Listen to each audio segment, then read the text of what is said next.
Learn કરવાની છે learning સ્કિલ્સની. તો લર્નિંગ સ્કિલ્સ છે એની અંદર કઈ રીતે આપણે લર્ન કરવાનું છે, કયા કયા ક્વેશ્ચન્સ. તો એની અંદર છે એક કિંગની સ્ટોરી આપવામાં આવેલી છે, એના થ્રુ આપણે લર્નિંગ સ્કિલ્સ છે એ લર્ન કરશું. સ્ટોરી નેમ છે 3 ક્વેશ્ચન્સ. 3 ક્વેશ્ચન્સ છે એ સ્ટોરી છે. એ સ્ટોરીની અંદર આપણને 3 ક્વેશ્ચન્સ છે એના જે કિંગ હોય છે એના ક્વેશ્ચન્સના આન્સર ગોતવા માટેની આ સ્ટોરી છે જે લિયો ટોલ્સ્ટોય લખેલી છે. આપણે કયા કયા કન્ટેન્ટ છે કવર કરશું. તો first characters, than after text reading, learn from the story and exercise. તો આટલી વસ્તુ છે આપણે એની અંદર કવર કરવાની છે. તો ફર્સ્ટ જે આપણે કવર કરવાનું છે એ છે કેરેક્ટર્સ. તો કયા કયા કેરેક્ટર્સ ઇન્ક્લુડ થાય છે. તો the king and the Hermite. બરાબર છે. તો આ બે વસ્તુઓ છે. આ હર્મિટ એટલે આપણે સંત જેવું કહી શકીએ કે જે મીન્સ કે આમ ઝાડીઓની અંદર આમ ખૂબ એવા વિસ્તારમાં રહે કે જ્યાં કોઈ હોય નહીં અને એકદમ વેદ જેવું ટાઈપ કહી શકીએ. બરાબર છે એ હર્મિટ. તો આ બે જે લોકો છે એ મેઇન કેરેક્ટર છે. આપણે ટેક્સ્ટ રીડિંગ કરવાનું છે એ પહેલાં હું તમને બેઝિક સ્ટોરી કહી દઉં. એક કિંગ હોય છે કે જેને એક દિવસ એવો ખ્યાલ આવે છે કે એને જે 3 ક્વેશ્ચન્સ છે એ જો એને આન્સર મળી જાય તો એ વ્યક્તિ છે એ ખૂબ બધી વસ્તુઓ કરી શકે. કયા ટાઈમે કયો ટાઈમ છે એ રાઈટ ટાઈમ છે, કયા પર્સન છે ઇમ્પોર્ટન્ટ છે અને કયું કામ છે ઇમ્પોર્ટન્ટ છે. આ મેઇન એના 3 ક્વેશ્ચન હોય છે કે જેનો આન્સર એને જોતો હોય છે. તો એ અલગ અલગ વ્યક્તિઓ છે એને બોલાવે છે અને રિવોર્ડ ડિક્લેર કરે છે કે જેનો આન્સર મળશે એને સારો જે વસ્તુઓ છે એનો રિવોર્ડ આપવામાં આવશે.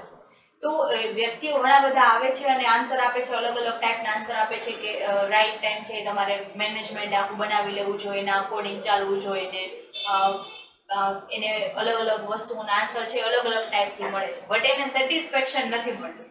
તો એ વ્યક્તિ છે એને એક ખ્યાલ આવે છે કે એક હર્મિટ છે જે ખૂબ ફેમસ પર્સન છે કે જેની પાસે બધી વસ્તુઓના આન્સર હોય છે.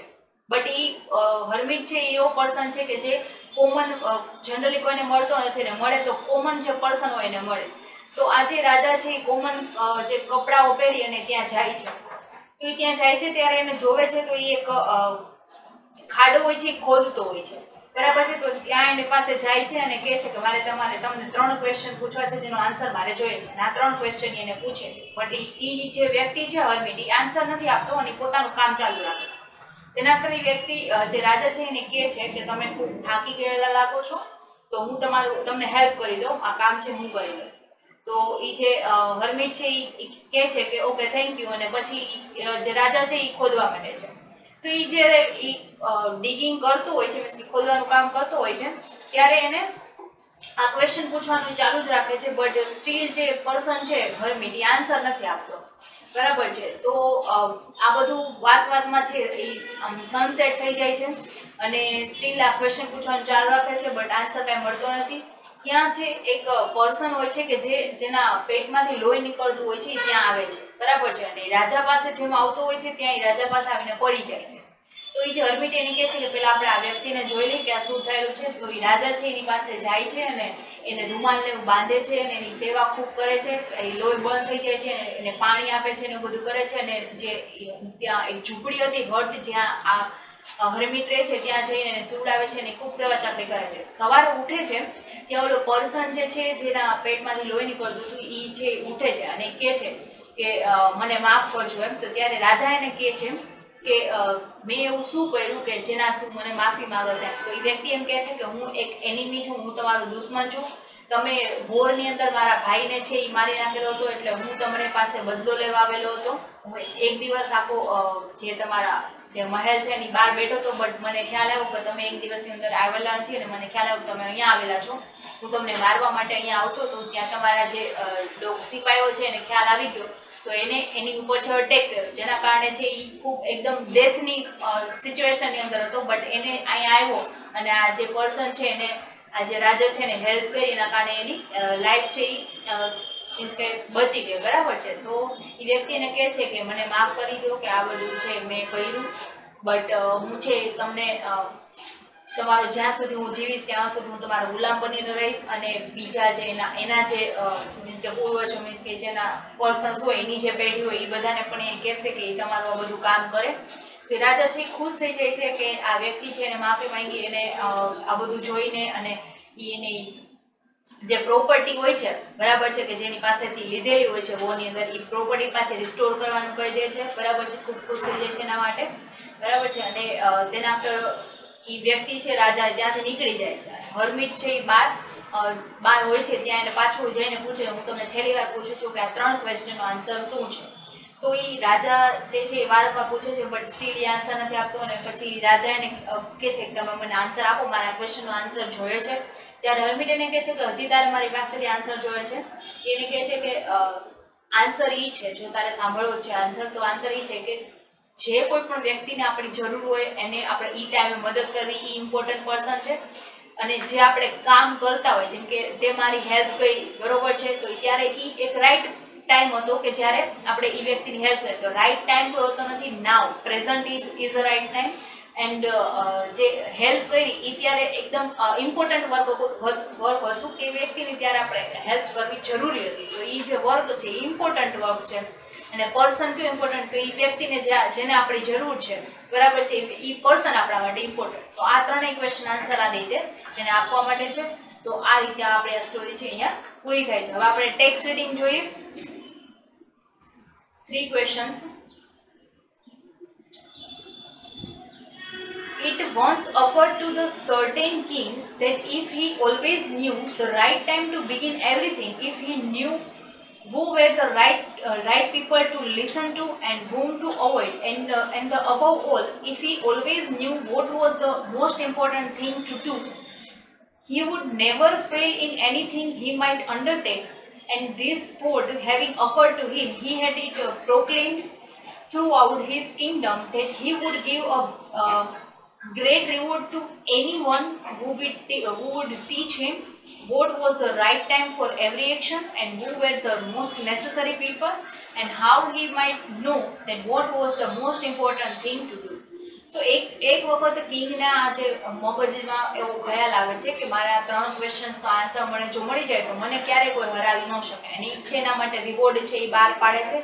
એના ક્વેશ્ચન્સ છે હોય છે કે કયું મોસ્ટ ઇમ્પોર્ટન્ટ વર્ક છે, કયું મોસ્ટ ઇમ્પોર્ટન્ટ પીપલ છે અને કયું કામ છે એ મોસ્ટ ઇમ્પોર્ટન્ટ છે બરાબર છે. તો આ 3 ક્વેશ્ચન આન્સર એને જોઈએ છે.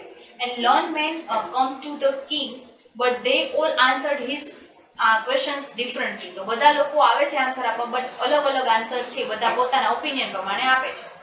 In reply to the first question, some said that to know the right time for every action, one must draw up in advance a table of days, months and years and must act strictly according to it. બરાબર છે. તો પહેલો ક્વેશ્ચનનો answer એવો આપે છે કે right time છે બધા એક્શન્સનો એ હોવો જોઈએ કે આપણે છે એક એડવાન્સની અંદર એક પહેલાં ટાઈમ ટેબલ બનાવી લેવું જોઈએ બરાબર છે. આખું ટેબલ મંથ્સનું ડેઝનું બનાવી અને એ પ્રમાણે ચાલવું જોઈએ અને સ્ટ્રિક્ટલી ફોલો કરવાનું. Other declared that it was impossible to decide beforehand the right time for every action, but એને કહે છે બધા ટાઈમ જે ટાઈમ છે એ ડ્રો અપ કરવો એકદમ અઘરું છે પણ that not letting oneself be absorbed in the idle pastime, one should always attend to all that was going on and then do what was most needful.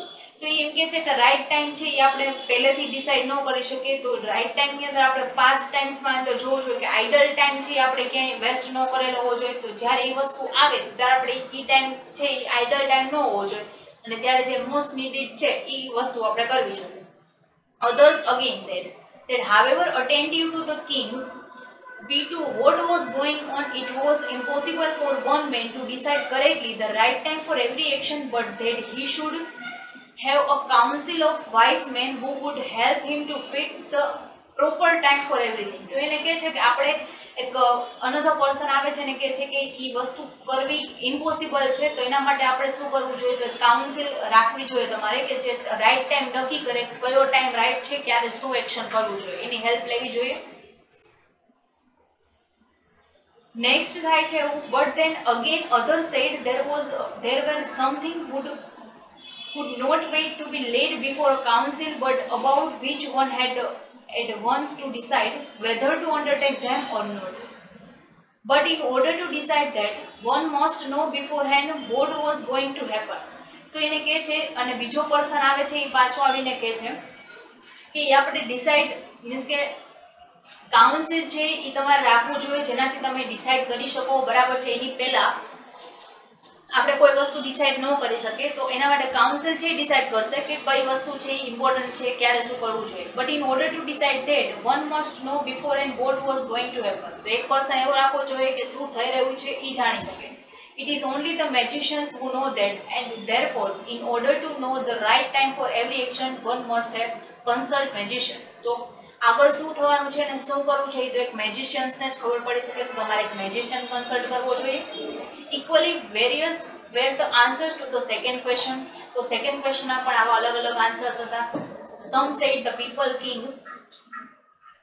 the king most needed were his counselors, others the priest, others the doctors, while some said the warriors and were the most necessary. અલગ અલગ questions ના answer એ લોકો આપે છે કે કયા વ્યક્તિ છે વધારે ઇમ્પોર્ટન્ટ છે. તો ઘણા એમ કે છે કાઉન્સિલ ઇમ્પોર્ટન્ટ છે, ઘણા એમ કે છે કે પ્રિસ્ટ જે પૂજારીઓ એ ઇમ્પોર્ટન્ટ છે, ઘણા એમ કે છે ડોક્ટર છે, ઘણા એમ કે છે વોરિયર્સ કે જે લડતા હોય, બરાબર છે. તો આવી રીતે અલગ અલગ લોકો આન્સર આપે છે. તો એવી જ રીતે સેમ થર્ડ ક્વેશ્ચનની અંદર to the third question as to what was the most important occupation, some replied that the most important thing in the world was science. તો એને કહે છે કે એકદમ મોસ્ટ ઇમ્પોર્ટન્ટ કામ કયું છે તો કે સાયન્સ એ કામ છે most important. Others said that it was a skill in warfare and other again that it was a religious worship. તો રિલિજિયસ મીન્સ કે આપણે પૂજા સેવા કરવી એ એક મહત્વનું કામ છે. ઘણા એમ કે છે સ્કિલ્સ છે મહત્વનું કામ છે. All the answers are different. Being different, the king agreed with none of them and gave the reward to none. તો એ કોઈ સાથે અગ્રી નથી થતો અને કોઈને રિવોર્ડ નથી આપતો. But still wishing to find the right answers to these questions, and he decided to consult a hermit widely renowned for his wisdom. The hermit lived in a wood which he never quitted, and he received none but common folk. કે એ છે એને હજી આ ક્વેશ્ચન્સના answer જોતા હતા અને એને છે હું નક્કી કર્યું કે મારે હર્મિટને કન્સલ્ટ કરવું છે કે જે આજે આ વાઇડલી વિસ્ડમ કે એની શાણપણતા માટે ખૂબ જ પ્રખ્યાત વ્યક્તિ છે અને એ એક જંગલની અંદર રહે છે, બરાબર છે, લાકડાની વચ્ચે, બટ કોઈને મળતો નથી, ખાલી કોમન નોર્મલ પર્સન્સને મળે છે. So the king put on a simple clothes and before reaching the hermit's cell dismounted from his horse and leaving his bodyguard behind went on alone. એ વ્યક્તિ છે પોતે સાદા કપડાં પહેરી લે છે અને હોર્સ ઉપર જાય છે અને થોડેક દૂર છે એના હોર્સ અને એના જે બોડીગાર્ડ છે એને દૂર મૂકીને પોતે એકલો ત્યાં જાય છે હર્મિટ પાસે. When the king approached, the hermit was digging the ground in front of his hut. તો એ છે ત્યારે એ digging means ખોદતો હોય છે. The king went up to him and said, I have come to you, wise hermit, to ask you to answer 3 questions. How can I learn to do the right thing at the right time? Who are the people I most need and to whom should I therefore pay more attention than to the rest, and what affairs are most important and need my first attention? તો એને કહે છે કે હું તમારી પાસે એટલા માટે આવેલું છું હર્મિટ કે મારે 3 ક્વેશ્ચન આન્સર જોઈએ છે. કયો વ્યક્તિ છે એ મારા માટે વધારે ઇમ્પોર્ટન્ટ છે, કયું કામ એવું ઇમ્પોર્ટન્ટ છે જેના ઉપર વધારે અટેન્શન આપી શકાય અને કયું ટાઈમ એવો છે કે જ્યાં હું કંઈક લર્ન કરી શકું અથવા તો એ કયું ટાઈમ છે કે હું ત્યાં કંઈક કરી શકું. The hermit listened to the king but answered nothing. સાંભળે છે but આન્સર નથી આપતો. You are tired, said the king. Let me take the spade and work a while for you. When he had dug 2 beds, the king stopped and repeated his questions. The hermit again gave no answer. Then after the king એને કહે છે કે તમે થાકી ગયા લાગો છો, હું છે એ ખોદું છું, તમે રેસ્ટ કરી લો.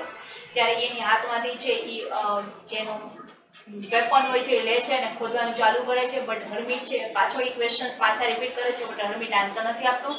The sun began to sink behind the trees, and the king at the last stuck the spade into the ground and said, I come to you, wise man, for an answer to my questions. તો એને કહે છે એ પોતાનું કામ ચાલુ રાખે છે અને ત્યાં સનસેટ થઈ જાય છે અને એને કહે છે કે હું આ તમારી પાસે આન્સર્સ લેવા માટે આવેલો છું. Here comes someone running, said hermit, let us see who it is. તો એ હર્મિટ એને કહે છે કોઈ આવી રહ્યું છે, પહેલા આપણે એને જોઈ લઈએ. The king turned around and saw a bearded man come running out of the wood. The man had his hands pressed against his stomach and blood was flowing from under them.